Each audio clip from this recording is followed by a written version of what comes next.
তৎকালীন সময় বাংলাদেশের এক ভিন্ন বাস্তবতা। তখন দেশের বহু ওহাবি মাদ্রাসা চলত সৌদি সরকারের অনুদানে। সেই মাদ্রাসাগুলোর পক্ষ থেকেই সৌদি সরকারের কাছে পাঠানো হয় এক চিঠি।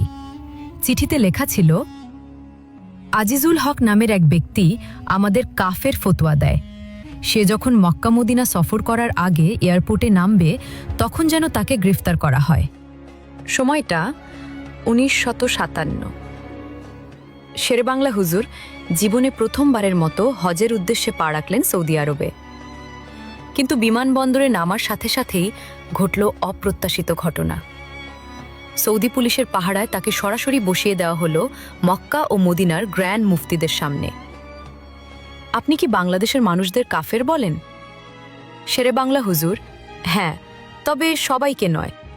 আমি কাফের বলি তাদের যারা ইসমাইল দেহলভির সিরাতে মুস্তাকিম অনুসরণ করে।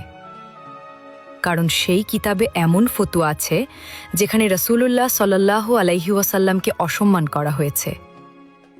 সেখানে লেখা, নামাজে নবীর কিয়াল আসার চেয়ে গরু গাধার কিয়াল আসা উত্তম। নাউজুবিল্লাহ। দীর্ঘ সময় ধরে চলল মুনাজেরা, প্রশ্নের পর প্রশ্ন, যুক্তির পর যুক্তি। কিন্তু শেরেবাংলা হুজুরকে হারাতে পারলেন না সৌদি মুফতিরা। অবশেষে দুজন পুলিশ দিয়ে শুধু বললেন, আপনি হজের কাজ ছেড়ে নিন। হজ ও মক্কা মদিনা সফর শেষে জিয়ারতের উদ্দেশ্যে তিনি দাঁড়ালেন জান্নাতুল বাকির ভেতরে একটি খালি জায়গায়। তখন পুলিশরা বলল, এখানে তো কোনো কবর নেই, তবু আপনি জিয়ারত করছেন কেন? এটা তো বিদআত, এটা তো শিরিক। তখন তারা হুজুরকে আবারও নিয়ে যাওয়া হলো সৌদি মুফতিদের দরবারে।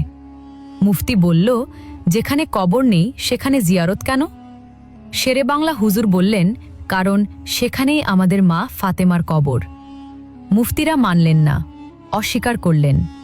তখন শেরেবাংলা হুজুর মিশরের বিশ্ববিখ্যাত আজহার বিশ্ববিদ্যালয়ের গ্রন্থ থেকে একটির পর একটি দলিল দিলেন। রাষ্ট্রীয় ক্ষমতা ব্যবহার করে সেই কিতাবগুলো আনা হলো এবং সব কিতাবেই সত্য প্রমাণিত হলো শেরেবাংলা হুজুরের কথা। স্বীকার করতে বাধ্য হলেন সবাই, ওটাই মা ফাতেমার কবর। খুশিতে আয়োজন করা হলো এক বিশাল মাহফিল। মাহফিলে এলেন সৌদি আরবের বাদশাহ। সবাই সম্মান দেখিয়ে দাঁড়িয়ে গেল, কিন্তু ইমাম শেরেবাংলা হুজুর দাঁড়ালেন না। লোকজন বলল, আপনি দাঁড়ালেন না কেন? শেরেবাংলা হুজুর, দুনিয়ার এক দেশের বাদশার জন্য আপনারা দাঁড়াতে পারেন, কিন্তু যখন আমরা দুজাহানের বাদশা আমাদের প্রিয় নবীর জন্য দাঁড়িয়ে সালাম দেই তখন আপনারা তাকে শিরিক বলেন। সেই মুহূর্তে সব স্তব্ধ।